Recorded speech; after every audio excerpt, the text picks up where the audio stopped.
This is the Tom Bigby Tales, and I'm your host, Shannon Evans. I write about a small town in northeast Mississippi on the Tom Bigby River called Columbus, and sometimes I write about the rest of the state. This episode is about a woman named Caroline Seabury. Caroline Seabury was a young French teacher who arrived at the Columbus Female Institute from Brooklyn, New York, where she lived with her sister Martha, 11-year-old brother Channing, after the death of her father and siblings to tuberculosis, and to her mother to suicide over the loss of her children. Caroline was raised initially in Southbridge, Massachusetts, where her father was a widely respected physician. As a young woman with no dowry, no parents, and no suitable marriage prospects, Caroline set off for Mississippi after her parents' death to teach and live independently. She moved to Columbus in time for the new school term that began in October of 1854. She was 27 years old and needed to support herself. Teaching was one of the few professions available to a woman of station with no means, but with a good education. We have 9 years of Caroline's diary, beginning with her departure from New York in 1854 to her return home in summer of 1863. Her diary ends dramatically upon her first full day north. It went with her from New York to Minnesota after that period of time, where she moves to help her newly widowed, now adult brother. Actually, she goes to join him before he marries the first time initially. There in the St. Paul, in a steamer trunk in the attic,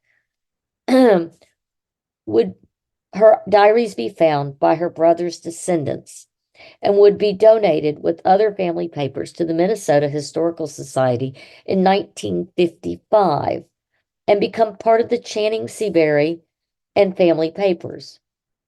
Caroline Russell Seabury was born June 1st of 1827 in Southbridge, Massachusetts. She was one of 9 children, 3 from her father's first marriage, and by 1850, the father and all but 3 of his 9 children were dead from consumption, or what we call today tuberculosis. After Caroline's younger sister died in April of 1850, her mother, deeply distraught, committed suicide the following July of that same year. And she was 46 years of age. Caroline, Martha, and her brother Channing, who was 11, moved to Brooklyn, New York, to live with their maternal uncle, Edwin Plimpton, and his wife Mary.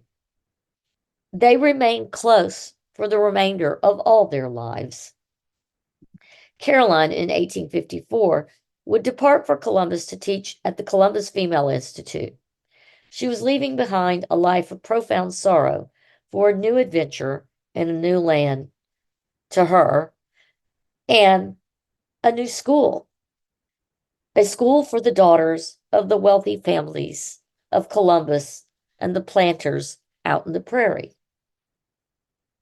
Her boss, who would be the school's president, Reverend R.A. Means, and his wife and 2 children also lived at the college and met her to welcome her when she first arrived. She quickly recognized in the South that she was a non-privileged woman, especially considering that she was a female teacher and unmarried. Some of her early entries in 1855 tell of the shocking horrors of slavery she witnesses: beatings of a runaway slave, mothers and children separated and sold to resolve white owners' debts, etc. Recognizing that her bread and butter was paid for by the wealthy slave-owning parents, she quickly recognized that she would keep her northern opinions on slavery to herself and would remand them only to her diary. Her 16-year-old sister Martha would eventually join her in Columbus to teach, and then eventually to go further south in the state to teach at a school near Natchez. The two girls liked Columbus and made many friends and were quite happy there. By January of 1858, her sister had returned to Columbus from Natchez and showed signs of tuberculosis. She would be dead by June of that year. The Topps family, who built Rosedale, uh, and was also William Topps, was a trustee at the Columbus Female Institute, donated a burial plot, number 13X, in the Oddfellows Cemetery, also known as Friendship Cemetery, for her beloved sister's final resting place. Caroline would spend the summers of 1859 and 1860 back in Vermont with her brother Channing and aunt and uncle. Each fall, she would return to Columbus to teach, leery of the rising winds of war, but she loved her new home, even though she feared the cost of war on both the North and the South, if war were to occur. She writes of the election of Lincoln on April 16th of 1861. On April 17th of 1861, Carolyn writes of the first shots fired at Fort Sumter in South Carolina. Sumter was attacked on April the 12th. The first shots were fired by Columbus's own Stephen D. Lee, who would later become the president of Mississippi State University. By the 14th, Major Anderson of the U.S. Army surrendered the fort to his former West Point student, General Beauregard. Caroline struggles with her Northern sensibilities and her family's concern over her remaining in the South during this wartime, and worried if she does not leave now, she may be stuck, and even worse, considered a spy or a traitor, depending on which side she ended upon in the war. Knowing she would have no financial options and lose her independence if she did return to the North, Caroline opts to stay in Columbus and at her teaching position. She then begins to write about the early battles. After Bull Run, some battlefield trophies are sent home to Columbus. She spends her first summer of the war knitting for the boys, as they called it, in the circles of women formed to roll bandages and to knit socks and whatnot for the men. By October, she speaks of blockades preventing the local planters from getting their cotton to market. Talk of European military support of the South and Southern bravado are the talk of the town's male population, according to Caroline's journal entries. In winter of 1862, news comes of the fall of Fort Donelson and the surrender of Nashville. Many of Nashville's citizens have already escaped to Columbus and taken up with family and friends. Many of her local male friends were in the 14th Mississippi at Fort Donelson and were taken prisoner there. 2 were killed. The horrors of war have come home. On February 22nd, 1862, Jefferson Davis is announced the president of the Confederacy. By April 1862, her writing turns to the battle 100 miles away near Corinth, the Battle of Shiloh. By April 10th, she writes of Columbus, which now must prepare quickly to be a hospital station for the sick and wounded of Shiloh. The battle ended 2 days prior, and the town had never thought it would be called upon. Caroline's journal entries are some of the most detailed known to exist of Columbus's citizen efforts during this war. During this part of the war, I'm going to read an excerpt. April 6th. Again, we hear of 2 great armies in battle at Shiloh, but little more than 100 miles from here, still fighting on Sunday, the day of battles. Our side completely victorious is the last dispatch. Generals Beauregard and Grant commanding. The suspense is heartrending. Who can lie down and sleep quietly while such awful scenes are being enacted so near to us? April 7th. The death of General Albert Sidney Johnston is just announced, and a more guarded account of our success. Tonight, there are many throbbing hearts, fearing that the worst is not known. April 10th. The truth has come. It was a retreat of the Confederate forces in good order, which ended the battle of 2 days, and we are told that Columbus must be the hospital station, as it is the safest point for the wounded and sick. The new hotel, our school building, the basements of all the churches are at once to be fitted up with cots for the men to be brought as soon as possible on the railroad. Not a preparation has been made of either sheets, bandages, or beds. All hearts, heads, and hands will be full of work for many a day. With the energy of women's nature, when fully roused by distress, everybody is enlisted. April 14th. The intense heat of today and the exciting scenes with which the town is filled have left me exhausted. Too much for sleep, but with no one to share my thoughts save my pen and paper. It is still outside. The moon has risen as calmly as though this earth was only smiling back her soft light. What far different sights we have just left. Agony in every conceivable form. And even worse than positive pain, the full apathy of hopeless sickness when all suffering is forever past and all hope. Crowded together in the new hotel were about 800 needing everything with the same clothes on in which they fought more than a week ago. Haggard, filthy beyond description, utterly repulsive except as suffering humanity must excite our pity.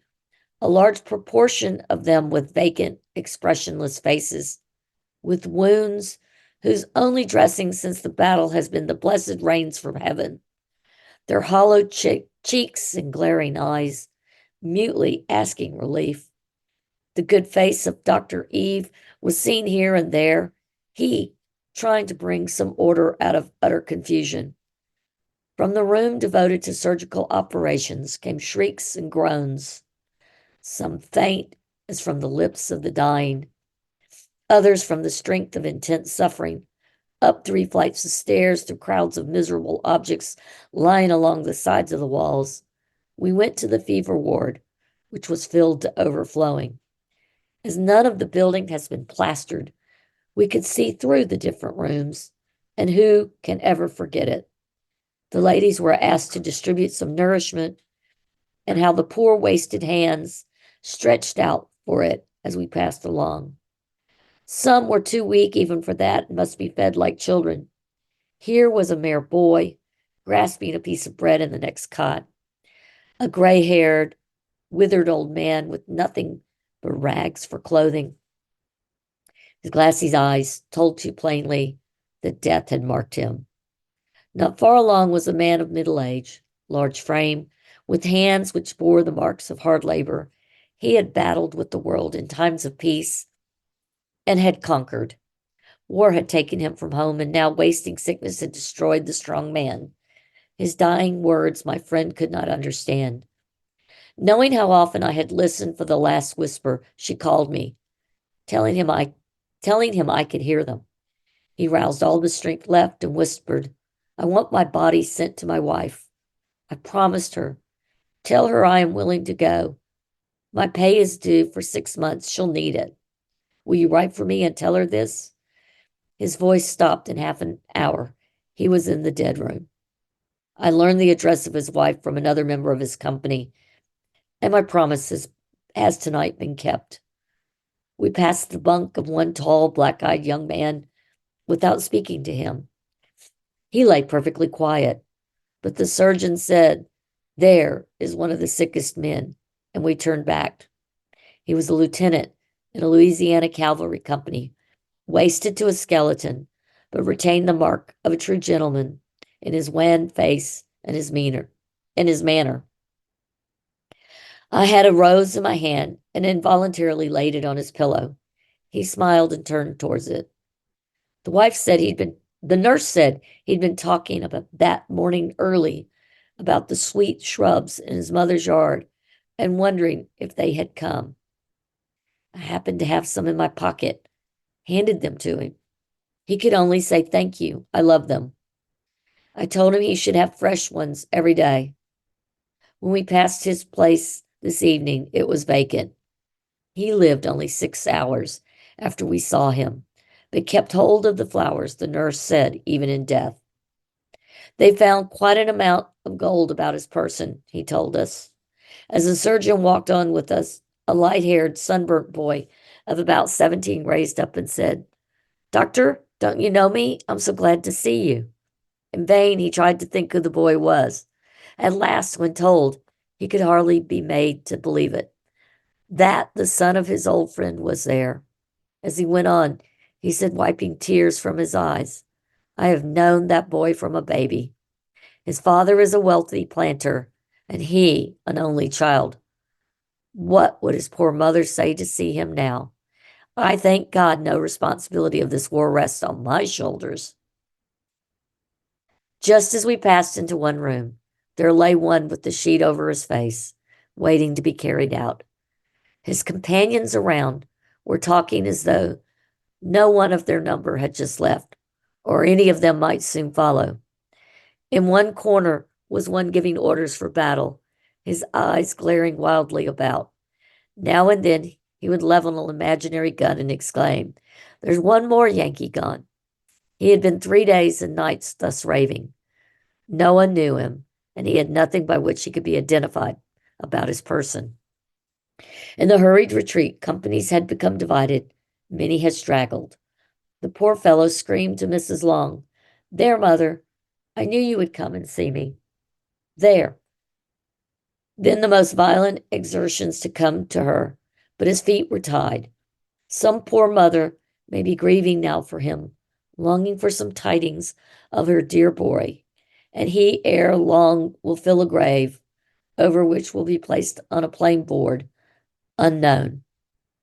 A pretty little curly-headed drummer boy looked so wishfully at us. I asked the doctor about him. "He can't speak a word of English," was his reply. "He's a French boy from New Orleans." I said only, avez-vous une mère?" When he sprang up and commenced an autobiography at once. His mother was in France, had sent him to an uncle in New Orleans for a business education. He had run away. He was 15 years old, but very delicate. He would often repeat, and I would send him a pretty French story to read, and he would soon get better. His tears dried away soon, and he seemed quite happy as I say goodbye and au revoir.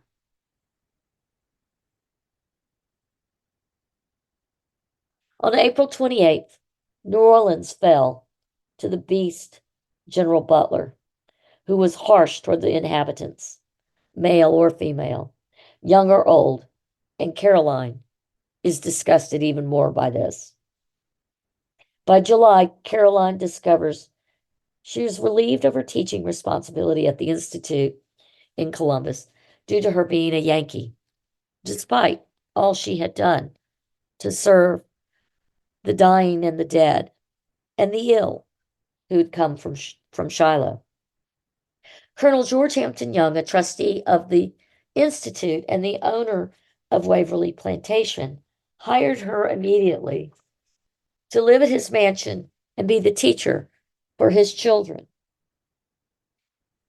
By January 4th of 1863, Caroline writes of Lincoln's January 1st Emancipation Proclamation, which is being read by locals and laughed at by how powerless they thought Lincoln was in enforcing the proclamation in the South.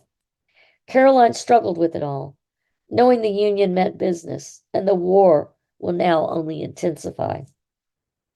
On April 24th of 1863, Yankees passed through West Point, Mississippi, just 10 miles from Waverley Mansion and less than 20 miles from Columbus. They took every fleet horse and chicken in their path. Caroline happened to be in Columbus visiting friends when this happened and was barricaded in with cotton bales across the streets of Columbus in case the Yankees wandered east across the Tombigbee River. She was stuck in Columbus for a week before she was allowed to return to Waverley. By the 4th of July of that year, Vicksburg, under a massive month-long siege, falls to General Grant.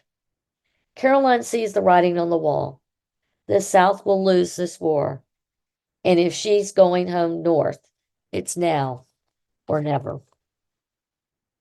Caroline begins making plans to cross over enemy lines and return home to New York. Her diary is full of her plans and then of her journey. She begins her journey in a Conestoga wagon on July 29th of 1863, behind a team of mules led by a mule skinner and with a guard and guide, an Irishman named Dan Stone.